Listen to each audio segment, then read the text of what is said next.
Let's solve one beautiful math question in the easiest way. Ready? But before we start, try this question in your mind. You got it? Now, what's the easiest method to solve it so that you will never lose here again? We have given 32 divided by 4 into 4 into 2.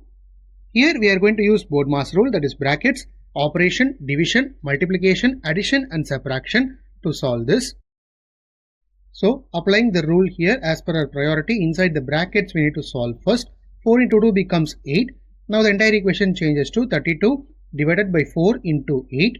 Now first we are going to do division as our priority. So 32 divided by 4 becomes 8. Now the entire equation is 8 into 8, that is 64.